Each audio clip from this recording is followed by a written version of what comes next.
didelis smėlio kalnas.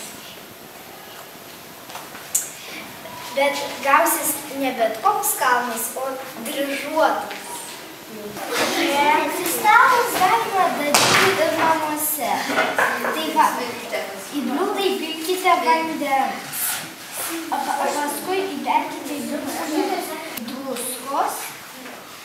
Bet dar uždėkite ant šito virvelę.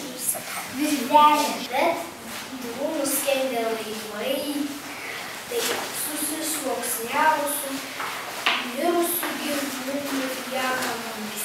Ir kai vanduo išnyko, atsirado